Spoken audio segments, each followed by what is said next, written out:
Suspended IPS అధికారి సునీల్ కుమార్ ఇప్పుడు వివాదాలకు కేంద్ర బిందువుగా మారుతున్నారు.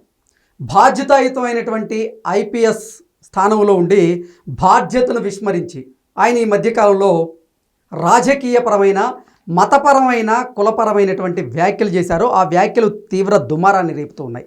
ఇంతకీ ఏ సందర్భంలో ఆయన ఆ వ్యాఖ్యలు చేశారు, ఎటువంటి వ్యాఖ్యలు చేశారు అనేది మనం పూర్తి స్థాయిలో విశ్లేషణ చేసుకుందాం. ప్రస్తుతం మనతో పాటున్నారు ప్రముఖ రాజకీయ విశ్లేషకులు సుంకర వెంకటేశ్వరరావు గారు. సార్తో మాట్లాడదాం. సార్ నమస్తే. సార్ నమస్కారం. సార్, బాధ్యతాయుతమైనటువంటి ఒక ఐపీఎస్ అధికారిగా ఉండి బాధ్యతను విస్మరించి ఒక కార్యక్రమానికి వెళ్ళినటువంటి సునీల్ కుమార్ ఆయన రాజకీయపరమైన, కులపరమైనటువంటి వ్యాఖ్యలు చేశారు. ఆ వ్యాఖ్యలు దుమారాన్ని రేపుతూ ఉన్నాయి. ఆ వ్యాఖ్యలను ఎలా చూడాలి సార్? దురదృష్టవశాత్తు కృష్ణ, ఇప్పుడు భారతదేశంలో లేదంటే పర్టికులర్ ఈ రెండు తెలుగు రాష్ట్రాల్లో ఇప్పుడు కొంతమంది ఐఏఎస్లు, ఐపీఎస్లో కొంతమంది వచ్చిన వాళ్ళు మేము చట్టాలకి, రాజ్యాంగానికి అతీతులు అన్నట్లు మాట్లాడటం, వ్యవహరిస్తాం చూస్తున్నాం. అవును. ఇక్కడ తెలంగాణలో కూడా కొంతమంది అట్లాగే ఐఏఎస్, ఐపీఎస్లుగా ఉంటా కూడా బాధ్యతను విస్మరించి చట్ట వ్యతిరేకంగా ప్రవర్తించడం అనేది చూస్తున్నాం. వాళ్ళు రాజ్యాంగం కొన్ని నియమ నిబంధనలు విధించింది, చట్టం. ఎంత ఐఏఎస్, ఐపీఎస్లు అయినా వాళ్ళు మోనార్కులు ఏం కాదు. అవును. వాళ్ళకు వచ్చిన కొన్ని కులాలు, వర్గాల ద్వారా వచ్చినటువంటి రిజర్వేషన్లు కూడా వాళ్ళకేం రక్షణ కవచాలు కాదు. ఇటువంటి చట్ట వ్యతిరేక పనులు చేసినప్పుడు అవి కాపాడలేవు. వీళ్ళు ఏంటంటే ఒక రకమైన ప్రొవొకేషన్తో సమాజంలో ఒక విచ్ఛిన్నాన్ని, వాతావరణాన్ని సృష్టించాలనే ప్రయత్నాలు ఐఏఎస్, ఐపీఎస్లుగా సెలెక్ట్ అయిన వాళ్ళు చేయడం దురదృష్టకరం. అవును. దీన్ని కేంద్ర ప్రభుత్వంలో ఉన్న డిఓపిటి ఎందుకు సహిస్తుందో మనకు అర్థం కావట్లా. ఇప్పుడు కొన్ని లక్ష్మణ రేఖలు ఉంటాయి ప్రతి వ్యవస్థలో కూడా. ఆ లక్ష్మణ రేఖను దాటడానికి ఎవరికి హక్కులు లేవు. రాజ్యాంగం అలాంటి వెసులుబాటు హక్కులు ఎవరికి ఇవ్వలా. ఈవెన్ సుప్రీంకోర్టు ప్రధాన న్యాయమూర్తి కూడా ఇష్టానుసారం మాట్లాడితే కుదరదు. ఆయనకి అంటూ కొన్ని హద్దులు ఉంటాయి. అట్లాగే రాష్ట్రపతి మొత్తానికి, దేశం మొత్తానికి, రాజ్యాంగానికి అధిపతి రాష్ట్రపతి. అట్లాగే రాష్ట్రపతి కూడా కొన్ని లక్ష్మణ రేఖల రాజ్యాంగం విధించింది. ప్రతి ఒక్కటి కూడా సముద్రానికి చెలియలు కట్టి ఎట్టా ఉంటుందో మనకు కూడా వాక్ స్వాతంత్రం అనేది ఇచ్చారు కదా, స్వాతంత్రం రాజ్యాంగంలో ఇచ్చారు కదా అని ఇష్టానుసారం మాట్లాడితే చట్టం ఊరుకోదు కదా, ఉపేక్షించదు మనల్ని కూడా. చట్టం తన పని తాను చేసుకుపోతుంది. రాజ్యాంగం వాక్ స్వాతంత్రం ఇచ్చింది అని అంటే మన అభిప్రాయాన్ని పద్ధతిగా సరైన పద్ధతులు వ్యక్తీకరించుకోవటానికి స్వేచ్ఛ ఇచ్చింది. కానీ నేను ఇష్టానుసారం నోటుకొచ్చినట్టు తిడతాను, నా నోరు నా ఇష్టం, నా వాక్ స్వాతంత్రం అని ఇష్టాన్ని మాట్లాడితే చట్టం ఒప్పుకోదు, సమాజం కూడా అంగీకరించదు, సభ్యత కూడా కాదు అది. దురదృష్టవశాత్తు ఏంటంటే ఇప్పుడు ఈ సునీల్ కుమార్ ఐపీఎస్, అంతకుముందు ఇంకొక ఐపీఎస్ ఇప్పుడు జైల్లో ఉన్నాడు, సంజయ్. వీళ్ళు అసలు చాలా నియంత్ర పోకడలే కాకుండా అసాంఘికమైన పోకడలు కూడా పోయారు 5 ఏళ్లలో. అలాగే ఇక్కడ తెలంగాణలో ఉన్న ఒక ఐపీఎస్ ఆఫీసర్ కూడా అతను సర్వీస్లో ఉండగా చేసిన చాలా ఆరోపణలు ఉన్నాయి అతని మీద. సర్వీస్ నుంచి రిజైన్ చేసిన తర్వాత మళ్ళీ ఇక్కడ రెచ్చగొట్టే వ్యాఖ్యలు చేయటం, సర్వీస్లో ఉండగా ఇక్కడ వర్గ పోరాటాన్ని సృష్టించడం, సొంత ఆర్గనైజేషన్ ఒకటి పెట్టి దాన్ని పెట్టకూడదు అసలు. అవును. అది డైరెక్ట్గా అందరికీ తెలుసు ఎవరు పెడుతున్నారు. ఆ సంస్థలు స్వారో అనేది పెట్టి ఇక్కడ కొంతమందిని యూత్ని ఇది చేసి రెచ్చగొట్టడం. రిటైర్ అయిన తర్వాత ఇక్కడ కూర్చుని అక్కడ అసాంఘికంగా, చట్ట వ్యతిరేకంగా చేసే వాళ్ళని సపోర్ట్ చేస్తారు, ట్వీట్లు చేయటం, ఇష్టానుసారం నోటుకు వచ్చినట్టు మాట్లాడటం, యత్నం చేస్తున్నాడు. ఇతను ఒక అసాంఘిక శక్తిగా ఇక్కడ తయారయ్యాడు, రాజకీయ ముసుగేసుకుని. ఓకే. వీళ్ళకి సపోర్ట్గా వాళ్ళిద్దరికీ ఇక్కడ ఇతను మాట్లాడటం, వాళ్ళిద్దరూ అక్కడ కూర్చుని ఇప్పుడు మాట్లాడిన సునీల్ కుమార్ అయితే అతనికి ఒక ఆర్గనైజేషన్ ఉంది. ఇప్పుడు వీళ్ళు ఆ చట్టాన్ని వైలేట్ చేస్తున్నారు. వీళ్ళు కావాలంటే అంతగా వీళ్ళకి సంఘ సంస్కరణలు చేసుకోవాలని ఉంటే వీళ్ళు నిజంగా అంత విద్యావంతులు అయ్యి ఉండి వీళ్ళకి అంత బాధ్యతాయుతమైన ప్రేమలు ఉంటే ఆ వర్గాల మీద, అణగారిన వర్గాల మీద, వీళ్ళు పుట్టిన కులాల మీద అంత ప్రేమ మమకారాలు ఉంటే, అప్లిఫ్ట్ చేయాలని అనుకుంటే రిజైన్ చేసి వెళ్ళిపోయి వాళ్ళ మధ్య ఉండి వాళ్ళతో సమాజ ఉద్ధరణ కోసం పనిచేయచ్చు. ఎగ్జాక్ట్లీ. ఎవరైనా ఇది చేస్తాం, దాన్ని శభాష్ అంటాం. అవును. వాళ్ళు అంబేద్కర్ గారిని మనం అందరం ఎందుకు కొనియాడతాం? ఆయన మనమేం భారతదేశం 140 కోట్ల మందికి కావాల్సిన వ్యక్తిగానే కొనియాడతాం. అవును. ఇప్పుడు బాబు జగజ్జీవన్ రావు గారిని అట్లాగే మనం ఇది చేస్తాం. దామోదరం సంజయ్ గారిని రాష్ట్రంలో చేసిన ఆయన మన ఎంతో, మా గుంటూరు బాపనయ్య గారు, ఎంతోమంది మహనీయులు ఉన్నారు. మనకి ఇక్కడ పంచాయతీలు ఇవన్నీ కాదు. కానీ వీళ్ళు ఏంటంటే కొన్ని అసాంఘిక శక్తులకి వీళ్ళు ఓతకారులాగా తయారవుతున్నారు. ఈ ఐఏఎస్ ఐపీఎస్ అనే పదవులను అడ్డం పెట్టుకుని కొమ్ముగా వేయటం, మత రాజకీయాలు చేయటం, మత ప్రచారం, అన్యమత ప్రచారం, క్రిస్టియన్ మత ప్రచారాన్ని చేయటం. సార్, అధికారాన్ని అడ్డం పెట్టుకుని తప్పిదాలు చేయడం, ఆ తప్పిదాలను ఎవరన్నా ఎత్తి చూపిస్తుంటే దళిత్ కార్డును లేకపోతే రిజర్వేషన్లను ఆ అంశాన్ని తెర మీదకి తీసుకురా బ్లాక్ మెయిల్ చేయటం చేస్తున్నారు. చట్టాలు వీళ్ళ ఉడతూపులకు భయపడే అంత బలహీనంగా లేవు. ఇప్పుడు మాట్లాడే స్వేచ్ఛ ఉంది, మనం దాన్ని వ్యతిరేకించే హక్కు మనకుంది. రిజర్వేషన్లైనా లేదా ఇంకోటైనా దాని మీద మాట్లాడే హక్కు అందరికీ ఉంది. మేము రిజర్వేషన్లు మాకు ఇచ్చింది రాజ్యాంగం కాబట్టి మీరు ఎవరు మమ్మల్ని మా గురించి మాట్లాడటానికి వీల్లేదు, మేమేం మాట్లాడినా మీరు పడి ఉండాలనే హక్కు వాళ్ళకి లేదు. అది వాళ్ళు గుర్తుంచుకోవాలి. అది చట్టాలే చెబుతున్నాయి. అవును, మేమేదో అందరి మీద కేసులు పెట్టేస్తాము అని అంటే కుదరదు, చట్టాలు ఒప్పుకో. ఎందుకంటే ప్రజల్లో ఒక రకమైన భయాందోళనకు గురి చేస్తా కొన్ని చట్టాలను వాళ్ళు దుర్వినియోగం చేయటం మూలాన గత 15-20 సంవత్సరాలుగా ఏదైతే వాళ్ళ ఉద్ధరణ కోసం రాజ్యాంగపరంగా పార్లమెంట్ ఇచ్చిన చట్టాలని వాళ్ళలో ఇటువంటి కొన్ని శక్తులు దుర్వినియోగం చేయటం మూలాన ఆ చట్టం దుర్వినియోగం అవుతుందనే ఉద్దేశంతో దానికి కోరలు బీకేసే పరిస్థితి పార్లమెంటే తీసుకొచ్చింది. అది వాళ్ళు చేతులారా చేసుకుంటున్నారు. ఓకే, దాన్ని వాళ్ళ కొంతమంది స్వార్థపరులు తయారైపోయి ఒక బతుకు తెరువులాగా బ్లాక్ మెయిల్ చేసే విధంగా దాన్ని దుర్వినియోగం చేయటం అనేది కూడా జరుగుతూ ఉంది. ఇక్కడికి వస్తే వీళ్ళు క్లియర్ కట్గా హిందూ మత వ్యతిరేక ప్రచారం అనేది వీళ్ళు చేస్తున్నారు. ఓకే, ఇక్కడ మాజీ ఐపీఎస్గా రిజైన్ చేసిన అతను ఇక్కడ కానీ వాళ్ళిద్దరూ కూడా బహిరంగంగానే వీళ్ళతో తోడు ఇంకా చాలామంది ఉన్నారు. ఈవెన్ తిరుపతి దేవస్థానంలో కూడా ఈ వర్గాలకు చెందిన వాళ్ళు వెళ్ళిపోయి అక్కడ ఆదివారం చర్చిలకు వెళ్ళటం, ప్రార్థనలు చేయటం ఇవన్నీ మనం చూస్తాను. వీళ్ళలో ఏమాత్రం నైతికత ఉన్నా, బాధ్యత ఉన్నా, వాళ్ళకి ఒక నిజంగా వాళ్ళు నమ్మే దేవుడు యేసు ప్రభు మీద నమ్మకం ఉన్నా కూడా ఆ యేసు అట్లా ఇటువంటి దురాగతాలు చేయమని ఎక్కడ చెప్పలేదు కదా. అన్ని మతాల్లోకి ఎందుకు వెళ్ళాలి వాళ్ళు? అయినా నీకు అంత గొప్పగా ఉంటే నువ్వు రిజైన్ చేసి నువ్వు మత ప్రచారకుడిగా మారు. కేఏ పాల్ లాగా ఎవరు కాదంటారు?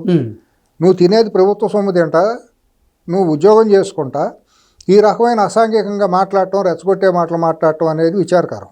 అంత మునుపు అతను చంద్రబాబు నాయుడు గారికి వ్యతిరేకంగా చట్టాన్ని ఉల్లంఘిస్తా ఢిల్లీ వెళ్ళి ప్రెస్ మీట్ పెట్టాడు. అతను జైల్లో ఉండి అతను సంజయ్ అనే అతని మీద ఇక్కడ హైదరాబాద్లో చేసినప్పుడు పలు ఆరోపణలు ఉన్నాయి, చాలా ఆరోపణలు ఉన్నాయి అతని మీద. అతని చరిత్ర అంతా కూడా ఒక చీకటమైంది.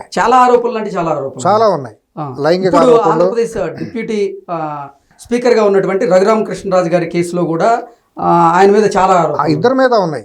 అవును, ఇప్పుడు ఈ సునీల్ కుమార్ కూడా అతను అక్కడ సిఐడి అడిషనల్ డీజీని ఏదో పోస్ట్లో ఉన్నప్పుడు అతను చేసిన దుర్మార్గమైన చర్యలు చాలా, అమాయకుల మీద అక్రమ కేసులు బనాయించడం, సిఐడి కేసులు, రాత్రి వెళ్ళిపోయి తీసుకురావటం, యువకుల్ని బంధించడం, చిత్రహింసలు గురి చేయటం, జైళ్ళలో పెట్టడం ఇవన్నీ చేశాడు అతను. ఇద్దరూ చేశారు. ఒకళ్ళకొకళ్ళు పోటీపడి అప్పటి అసాంఘిక శక్తిగా ఉండి, సంఘ వ్యతిరేక శక్తిగా ఉండి ముఖ్యమంత్రి అయినటువంటి వ్యక్తికి వీళ్ళందరూ మోకాళ్ళ దండేసి మరి బానిసలాగా మారిపోయి జీ హుజూర్ అన్నట్టు ప్రవర్తిస్తా స్వామి భక్తి ప్రదర్శించారు. అతను మెప్పు పొందడం కోసం వీళ్ళు చేయని దురాఘాతాలు, దుర్మార్గాలు అన్నీ కాదు. ఇవాళ అయిపోయిన తర్వాత సంవత్సరంన్నర అయింది. రఘురామకృష్ణరాజు గారి ఆయన ఒక ఎంపీగా ఉండగా ఒక ఎంపీని తీసుకెళ్ళి చిత్రహింసలకు గురి చేసి ఆయన చెస్ట్ మీద ఒక మనిషిని కూర్చోబెట్టి ఎక్కి తొక్కించడం, దాన్ని లైవ్లో చూపించడం ఇవన్నీ కూడా ఆయన బాధితులే చెప్పాడు, కోర్టుకే చెప్పాడు, మనం మాట్లాడటం కాదు అది. అటువంటి ఆరోపణలు ఉన్న వ్యక్తి సంవత్సరంన్నరగా అతని మీద చర్యలు తీసుకుంటామో ప్రభుత్వం వెనకడుగు వేస్తుందో ఏంటో నోటీసులు ఇవ్వడానికి కూడా మరి ఎందుకు మేనమేషాలు ఎక్కేస్తుందో తెలియట్లా. దీన్ని బట్టి చూస్తా అంటే ప్రభుత్వంలోనే కొంతమంది, ప్రభుత్వంలో కానివ్వండి అధికారంలో ఉన్న ఎమ్మెల్యేలు ఎంపీల్లో కొంతమంది అతనికి కొమ్ము కాస్తున్నారేమో, కొన్ని అతీంద్ర శక్తులు అతనికి అనుకూలంగా పనిచేస్తున్నాయేమోననే భావం నాలాంటి వాళ్ళకి చాలామందికి కలుగుతుంది. ఓకే, ఇది విచారకరం.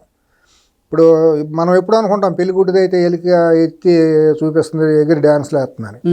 ఇటువంటి సపోర్ట్ ఉండమంటే ఇవాళ అతను రెచ్చిపోయి ఆ విధంగా మాట్లాడుతున్నాడని మనం భావించాల్సి ఉంటుంది. అంటే ఒక బాధ్యతాయుతమైనటువంటి ఐపీఎస్ అధికారిగా ఉండి, అంటే సస్పెన్షన్లో ఉన్నప్పటికీ అసలు అంటే మతాల మధ్య చిచ్చు పెట్టేలాగా, కులాల మధ్య చిచ్చు పెట్టేలాగా రాజకీయపరమైనటువంటి వ్యాఖ్యలు చేయడాన్ని ఎలా చూడాలంటారు సార్? అదే నేను అనేది. దాని మీద ప్రభుత్వం మీద భయం ఉంటే అతనికి ప్రభుత్వం కఠినంగా చర్యలు తీసుకుంటుందని అంటే అది మాట్లాడేవాడు కాదు.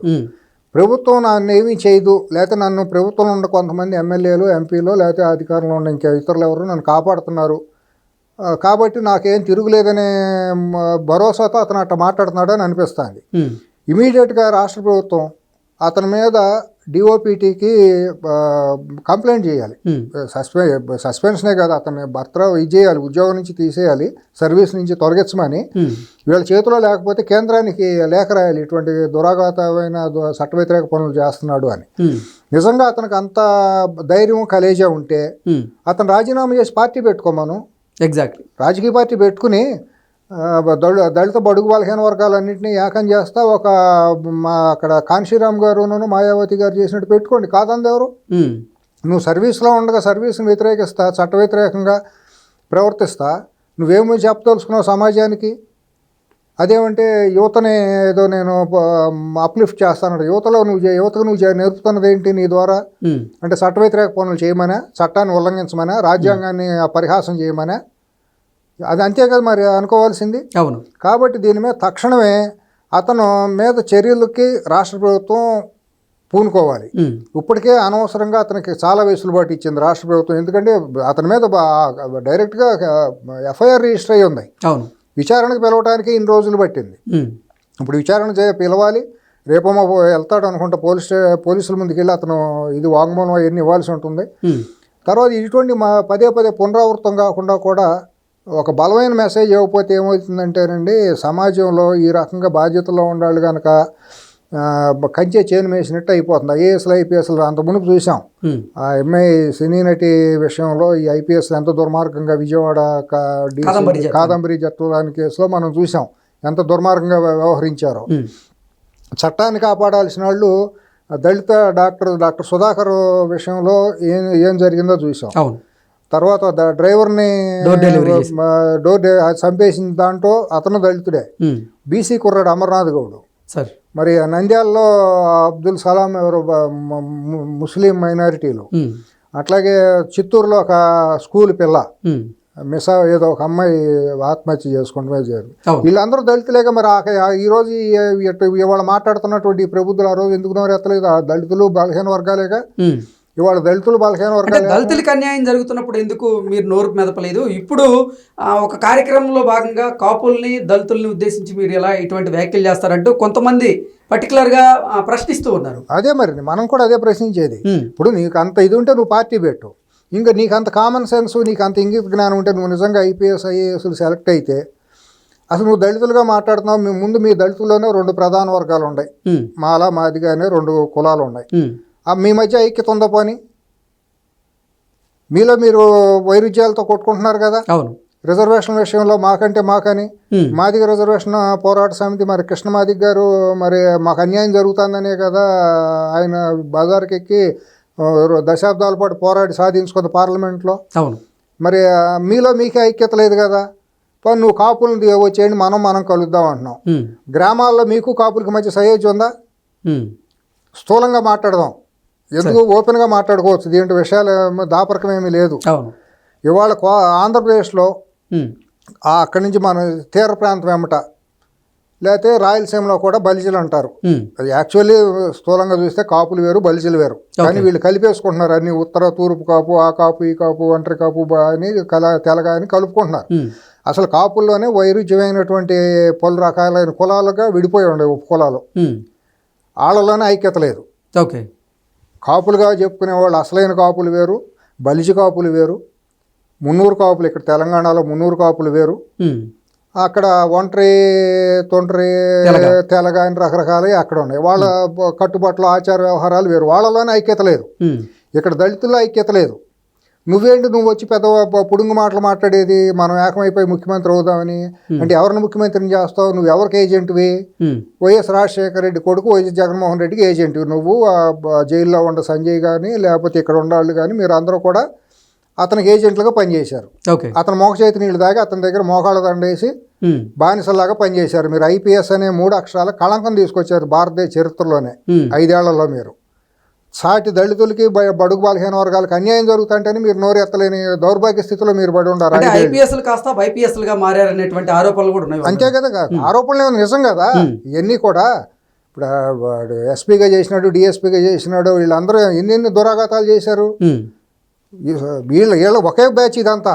సార్ మీరు అంత ఇదైనప్పుడు ఆ రోజు అక్కడ ఇచ్చేశారు కదా, మీరు చెప్పేది ముఖ్యమంత్రిని చేద్దాము మన దళితుల్లో నుంచి లేకపోతే కాపుల నుంచి అవ్వాలని నువ్వు కొత్త పల్లవి మొదలెట్టావు కదా.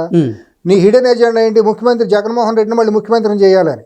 ఓకే, అంటే జగన్మోహన్ రెడ్డి ఏమో రెడ్డి సామాజిక వర్గం అని చెప్పుకుంటారు, మా దళితులు అని చెప్పుకుంటాడుగా. మళ్ళీ మన దళితులు మనం ఒకటి అని చెప్పుకుంటారుగా వాళ్ళు. అదేమంటారు, వైఎస్ కుటుంబానికి దళితులు కొంతమంది బియ్యం ఇచ్చుకుంటాం ఏదో ఉంది ఆ కుటుంబంలో. ఓకే, పులివెందులో నాకు అంత డీప్గా తెలియదు, నాలెడ్జ్ లేదు కానీ చెప్పలేను. కానీ ఇమీడియట్గా వైఎస్ రాజారెడ్డి సోదరీమణిలో ఎవరో కానీ మొత్తానికి ఆ కుటుంబానికి దళితులకి మధ్య పెళ్ళిళ్ళేని, సత్సంబంధాలు కాదు, పెళ్ళిళ్ళు ఇచ్చిపుచ్చుకుంటాలు జరిగినాయి. ఇంకోటి, అసలు రాయలసీమలోనే వైఎస్ కుటుంబం రెడ్లు కాదు అనేది ప్రగాఢమైనటువంటి బలమైన రెడ్లు అందరూ చెబుతారు. నాకు 40 ఏళ్ళ నుంచి తెలుసు. నాకు ఎందుకంటే నాకు అత్యంత సన్నిహితులైన రెడ్డి సామాజిక వర్గంలో నాకు ఆత్మీయులు, బంధువులు, ఒక ఇది లాంటి వాళ్ళు ఉన్నారు, సోదర సమానులు లాంటి వాళ్ళు అందరూ ఉన్నారు. నేను విజయభాస్కర్ రెడ్డి గారి దగ్గర నుంచి కూడా, నాకు ఆయన ముఖ్యమంత్రిగా ఉన్నప్పటి నుంచి కూడా నేను ఎప్పుడన్నా వారి దగ్గరికి వెళ్ళటం, అక్కడికి వెళ్ళినప్పుడు చాలామంది ఉంటాం. నా చిన్న వయసు అయినా కూడా నేను మా వేరే వాళ్ళ ద్వారా వెళ్ళినప్పుడు చూసేవాడిని. వాళ్ళ మాటలు ఏ రోజు కూడా వీళ్ళని మా రెడ్డి అని వాళ్ళు ఒప్పుకోలే. ఇవాళ కూడా చాలామంది బైరెడ్డి రాజశేఖర రెడ్డి గారు లాంటి వాళ్ళు బహిరంగంగానే మాట్లాడతారు. నిజంగా ఇంకోటి కూడా చెబుతాను కృష్ణ గారు, ఇవాళ మీరు ఆలోచిస్తే ప్రతి మనిషికి భారతీయ సంప్రదాయంలో ప్రతి కులానికి గోత్రం అనేది ఉంటుంది. ఇది అవుట్ ఆఫ్ కాంటెస్ట్, కానీ మీకు ఊరిని చెబుతా, దీంట్లో ఉన్న దీనికి అనుసంధానంగా చెప్తున్నా. ఈ సునీల్కి దీనికి సంబంధం లేదు. ప్రతి మనిషికి ఇంటి పేరు ఉంటుంది, గోత్రం ఉంటుంది తప్పనిసరిగా. ప్రధానంగా తతిమ కులాల సంగతి నాకు తెలియదు, కానీ దళితుల్లో కూడా ఉంటుంది, గోత్రం ఉంటుందేమో నాకు ఐడియా లేదు. సారీ, ట్రైబల్లో కూడా ఉంటుందేమో నాకు ఐడియా లేదు. ప్రధానంగా వెలమారెడ్డి, కమ్మ, బ్రాహ్మలు, వైశ్యులు, గౌడ, కాపు, వీళ్ళందరికీ కూడా గోత్రాలు ఉంటాయి, కంపల్సరీ గోత్రాలు. నాకు ఇవాళ కూడా తెలియని సందేహం ఏంటి, వైఎస్ ఎడుగూరి సందింటు అనే పేరు ఎక్కడన్నా కాపులు రెడ్డిలో ఉందా? లేదు. రెడ్డి ఎందుకంటే 36 తెగలు రెడ్డి కులాలు ఉన్నాయి. రెడ్డి కులంలో 36 తెగలు ఉన్నారు. వాళ్ళలో కూడా రకరకాల కులాలు ఉంటాయి. ఏదో అంటారు, చాలా పేర్లు ఉన్నాయి, మోటాటి, గోటాటి అని ఏదో ఉంటాయి. అట్లాగే పాకనాటి అనేది రకరకాల ఏదో ఉన్నాయి. ఆ పేర్లు నాకు గుర్తులేదు. 33, 36 ఉన్నాయి నా మిత్రులు చెప్పిన దాని ప్రకారం. ఎక్కడన్నా కానీ ఈ ఇంటి పేరు ఉన్నాళ్ళు ఎక్కడ ఉన్నారా? మీరు ఎతకండి. రెడ్డి చరిత్ర పుస్తకం ఉంది కదా, రెడ్డి వారి చరిత్ర అనేది పుస్తకం రాశారు ఎప్పటి నుంచో పెద్దలు. సిఆర్ రెడ్డి గారు, మన కట్టమంచి రామలింగారెడ్డి గారి టైం నుంచి చరిత్రని, రెడ్డి రాజుల చరిత్ర అని ఒక పుస్తకం రాశారు. దాంట్లో రెడ్డి కులస్తుల యొక్క ఇంటి పేర్లు, గోత్రాలు కూడా దాంట్లో ఉంటాయి. అంటే కమ్మవారి చరిత్రలో కూడా కమ్మవారి ఇంటి పేర్లు, గోత్రాలు ఉంటాయి. ప్రతి కులం వాళ్ళు రాసుకున్నారు అందరికీ. ఎక్కడన్నా కానీ రెడ్డి చరిత్రలో ఎక్కడన్నా కానీ ఆ ఇంటి పేరు గల వాళ్ళు ఎక్కడన్నా ఉన్నారా? ఉంటే వాళ్ళ ఇంటి కుటుంబం, వాళ్ళ గోత్రం పేరేంటి మీరు కనుక్కొని చెప్పండి జర్నలిస్ట్గా. పులివెందుల్లో వైఎస్ అనే కుటుంబానికి సంబంధించిన గోత్రం ఏంటో చెప్పండి. గోత్రం లేని వాళ్ళు రెడ్డిలు ఎట్ట అవుతారు?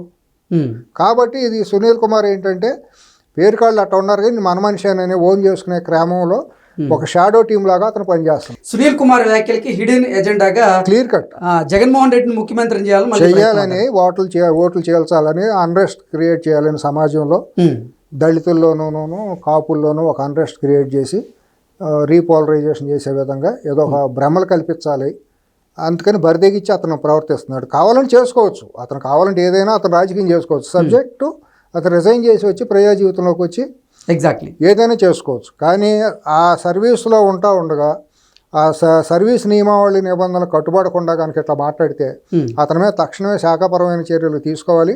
రాష్ట్ర ప్రభుత్వం మేనమేషాలు లెక్క పెడితే మాత్రం రాష్ట్ర ప్రభుత్వానికి నష్టం, పొరుగు పోతుంది. అది ఏమాత్రం శ్రేయస్కరం కాదు. అది చంద్రబాబు గారు కానీ, పవన్ కళ్యాణ్ గారు కానీ, లోకేష్ కానీ వీళ్ళు ఆలోచించుకోవాలి.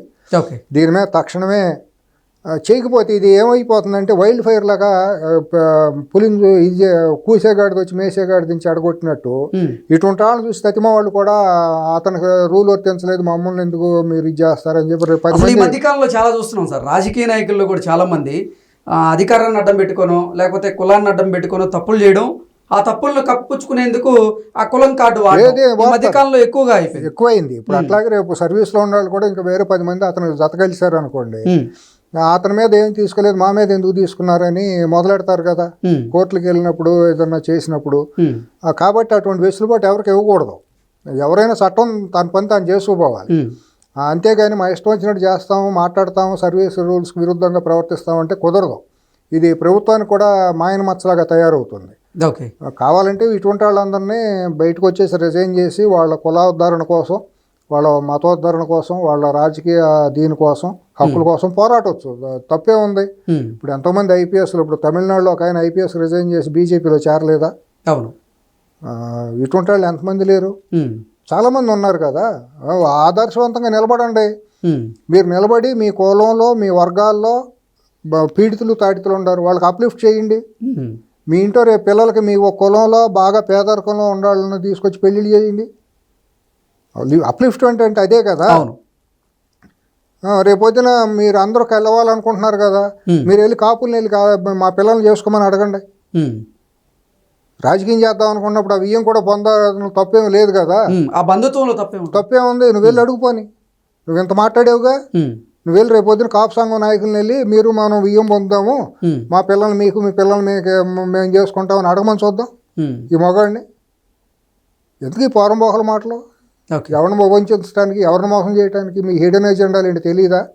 మొన్నేమో ప్రకాశం జిల్లాలో ఒక గ్రామ తగాదాన్ని తీసుకొచ్చి కుల తగాదా మార్చాలని ఆ రోజు కొంతమంది తయారయ్యారు. అవును.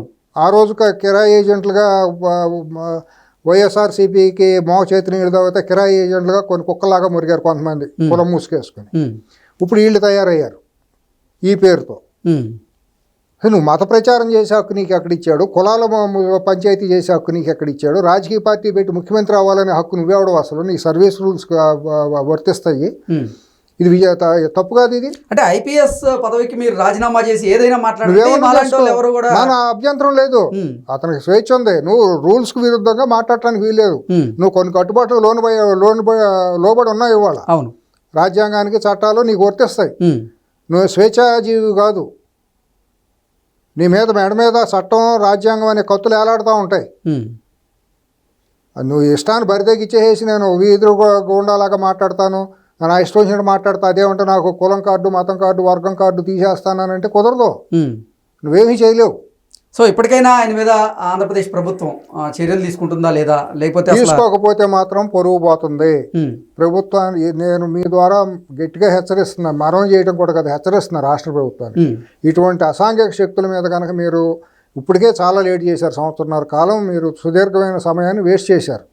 ఇప్పుడు కన్నా ఇటువంటి వాళ్ళని కట్టడి చేయకపోతే మాత్రం మీ పరిపాలన కుంటుపడుతుంది. ఆంధ్రప్రదేశ్ ప్రభుత్వానికి నేను మీ ద్వారా చేసేది ఏంటంటే ఇటువంటి చీడ పురుగులు మీరు ఎంటర్టైన్ చేయటం మహాపాపం, సమాజానికి నష్టం.